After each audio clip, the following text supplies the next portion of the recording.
New Year's Eve in Germany is pretty much a fever dream war zone. Yeah, it really is. There are rockets outside. You melt things to tell your fortune. And Germans watch a British short film in English. Yeah. Join us while we talk about Silvester. Happy New Year, I'm Geoff. And I'm Alex. We are two Americans who have been living in Germany for over 10 years each, and we're here to share our experiences with you humans. 1 year gone by and Alex still doesn't lie. True. But first, go ahead and hit subscribe down below, turn on those notifications, and also send the like button a bottle of Bull Run whiskey. He had a bit of a firework accident on New Year's Eve, kind of lost his pinky. Yeah, it happens to the best of us. We're talking about Silvester today, and Silvester is a German word for New Year's Eve or New Year. It was actually named after Pope Silvester, and I thought it was a typo when I looked it up, but in 335. He died in 335. Yeah, year 335. And they're not quite sure, from what we've gathered, why they named New Year's Eve after Pope Sylvester. I'm sure there's gonna be someone in the comments telling us down below. So I'm sure looking forward to reading there that. will be an encyclopedia of knowledge coming our way. But we have heard a rumor that people around him who are non-believers would choke on fish bones. Just God just smiting them, just so specific. Yeah, just kill it. Yeah, very specific. Like, so if you're eating like ribs or something, you were fine. You're fine. But if you ate fish around Pope Sylvester, very aggressive, and you were an atheist, you were screwed. And this is why, to this day, they claim like eating fish on New Year's Eve in Germany is bad luck, right? Yeah, something like that. I don't know. Interesting. But you know what's good luck when talking about New Year's Eve? What's that? Whiskey. Yeah. Ooh, that's better. That is better. Cheers. Cheers. I haven't had a bourbon in a while. Ooh, and that's a good one. That's a good one. This is a small distillery in the Pacific Northwest region. Oh. Very good. Now, talking about Silvester, New Year's Eve, as we mentioned, it gets pretty darn crazy. Now, Berlin, a little bit more than your average Dorf in Germany. Yeah, more than I think your average place in the world. In the world, yes. And we're going to get to that. But first, let's slide you in. Get it? Transition. Let's slide you into the German New Year's. Speaking of sliding in, the thing that you say on New Year's Eve when you're meeting people out and about or your friends or whatever is Guten Rutsch. Guten Rutsch, which means like good slide, basically. Have a good slide into the new year. Slide well into the new year. Yeah, I mean, my wife says it's because it's wintry and you're sliding around anyway, so it's like saying have a good slide into the New Year's. Can't really confirm that is a thing. Nobody knows. It's been lost to time, as they say. Just like the bones of Pope Sylvester.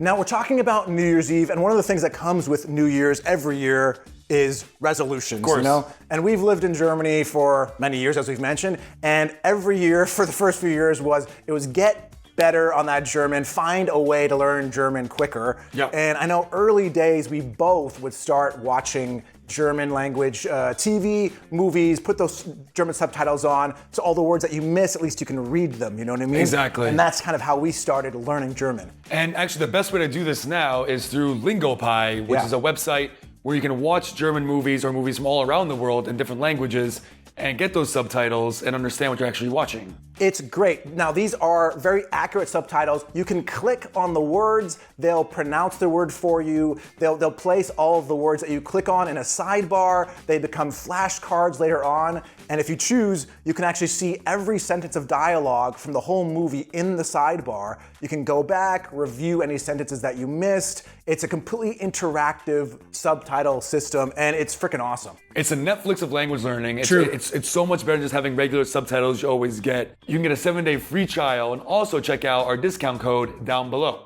Again, that's Lingopie, which is for sure the Netflix of learning German. Why not watch movies while you learn German? And why not eat cheese while you enjoy your New Year's? Ooh, it's true. Like that transition there? It's a good transition. That's the thing that a lot of Germans do on New Year's. They eat raclette, because they like to eat long throughout the evening. You know, you drink, you eat, it's nice, social. Snacking, yeah. Snacking. Now, if you don't know what raclette is, or raclette, it's a type of cheese, but it's also a cooking apparatus. Well, one is raclette and one is raclette. Right. So not the same. I'm not sure what, raclette is the cooking apparatus. Raclette is a cheese. It's a cheese. And the cheese is, you melt it and you eat melted cheese. It's just a regular milk cow cheese. And the apparatus is really cool. So it's like a little cooktop, about this big, it can be bigger. And underneath you have little pans that get heated up. So you put the cheese underneath a lot of the time, And on top you can cook, pickled vegetables or shrimp, broccoli, shrimp, anything. Whatever you want. Everyone can make their own food, their own dinner, and enjoy it. It's super nice. Yeah, it's a great popular way of eating a New Year's Eve dinner because it's perfect for groups because each person gets their own little pan, put it in there, you cook it yourself, and you slowly cook and eat over several hours. It's pretty nice. And you don't have to worry about, cooking a big meal for everyone because everyone's cooking themselves in this tiny little raclette. It's really cool. We did it this year, you and me, and it was really fun. And we brought it for New Year's, not knowing that it's actually a very popular thing in Germany. Popular way of eating with all of your friends. Now, it's also popular telling fortunes. Yeah, it's called Bleigießen. And so what Germans do, if you see someone doing it on the street, you're like, are they doing heroin or are they doing fortune telling? And you won't really know because it looks like one and the same. So what they do, no joke, is it used to be a piece of lead back in the day, not anymore for obvious reasons. Safety reasons. Right. Not wanting to die of lead poisoning, that kind of stuff. Just those little small things. Yeah. Now it's a piece of metal, I don't know what kind, and you put it on top of a spoon. Zinc? I think it's zinc. There you go. I think the package said zinc. Check your local periodic table.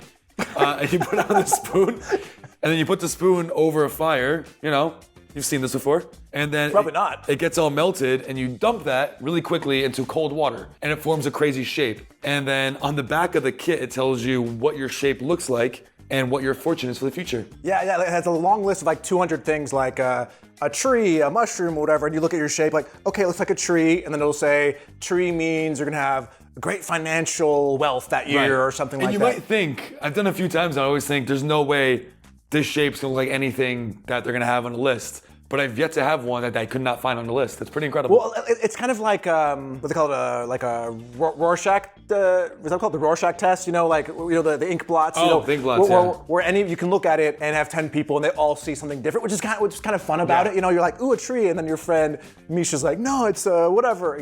But yeah, these are cool kits that they sell in the week preceding New Year's Eve. You can get them in grocery stores. You can get them in all sorts of places.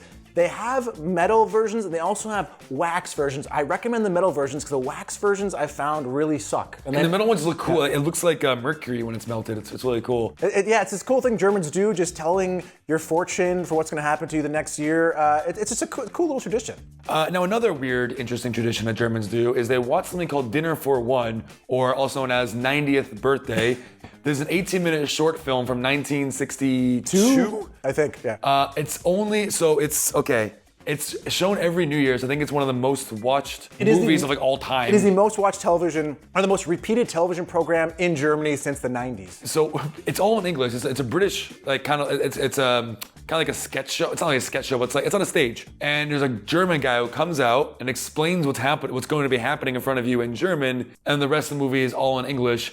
Yeah, the humor you can get in any language. Yeah, it's pretty bizarre. So this is a British sketch that was started in the 40s. They were doing Dinner for One for ages, and then apparently a German entertainer who was visiting England saw this sketch and said, hey, this has potential in Germany for some reason. So they brought it over to Germany. But didn't translate it. They didn't translate it. German actors. Yeah, the whole thing is still done in English, and this started airing in the 60s in Germany. So this is a time where very few Germans are fluent in English, right? So you have Germans who are obsessed with watching a program in which they don't understand. The basic story is there's an old woman, all of her friends over the years have died, but she keeps having a dinner as if they're at the table with her. So she sets up placemats for all these people. Very rich, a type of woman who has like 6 forks for dinner. Right, exactly. She has, the 3 different courses or something like that, and a dessert and all those kinds, and a different alcohol with each. There's a servant. Right. She has a servant, a butler named James.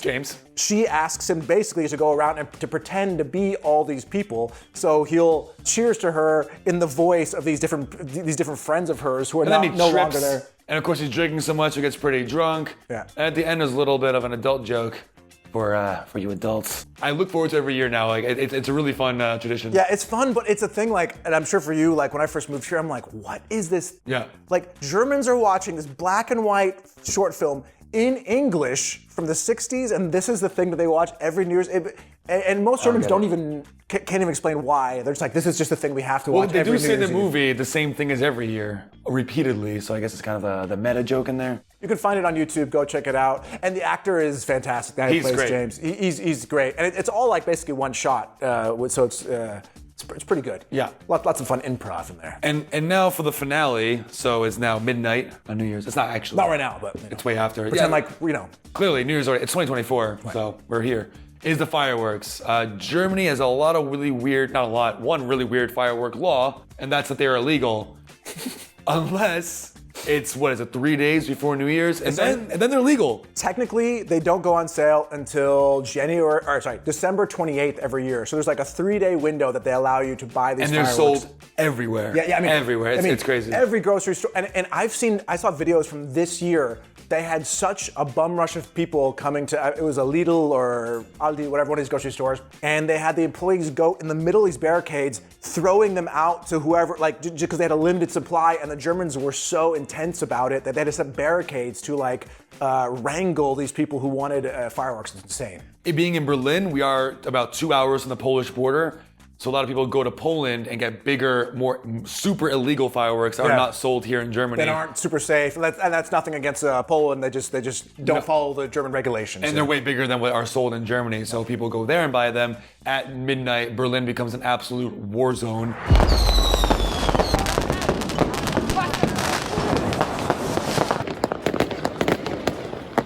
When I was younger, I used to like being on the streets, but then I did like twice and I realized it's so dangerous. But it can be scary, especially, if you have dogs, or maybe if you're like someone coming from a war zone country. Or you have a life and you want to continue using that life. Right. It could also be scary. But for the people inside, I feel bad for the people, who are coming from war-torn countries who are used to hearing bombs all the time. And all of a sudden, there's bombs outside. Yeah. I mean, it's a lot. It's really hard to explain how Berlin is. Now, growing up in the States, I'm sure it was the same as you. I mean, your local town has a city-sponsored fireworks, a really big show. It lasts 10, 15 minutes. Then it's clap. Over. You clap, it's over. Maybe a few local people have a few random small fireworks. Fireworks last maybe 20 minutes and then it's done. In Berlin, on a typical year, I mean, really, you look out, because he has a rooftop terrace, you look 360, you see the entire city launching fireworks, and that intensity continues for 1 to 2 hours. Yeah. Like, it never lets up. It is, the first time I experienced this, I was like beside myself. It was intense. It's absolutely insane. Love it or hate it. If you're on New Year's in Berlin on New Year's, or in Germany on New Year's Eve, good luck.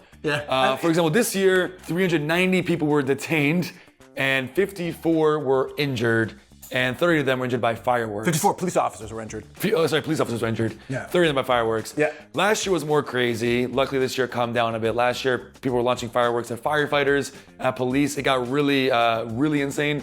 This year, they said it was a normal New Year's, which means it was still chaotic, but it wasn't terrible. Yeah, I mean, people are launching these things without any care. They're whizzing by your head, they're exploding. I mean, last year we bought, in a grocery store, you could buy this cardboard box that had 12 rockets in it, and you light one fuse and they all go off. We just were like, okay, great. We set it up on a picnic table on the rooftop. Just got shot in the butt. Yeah, like this thing goes off and the timing's wrong, and that one rocket going off causes the entire box to fall over. So now the box is horizontal, aiming at all of us, and just starts going off. And one rocket hits me right up the ass. And guys, I'll put the video here now.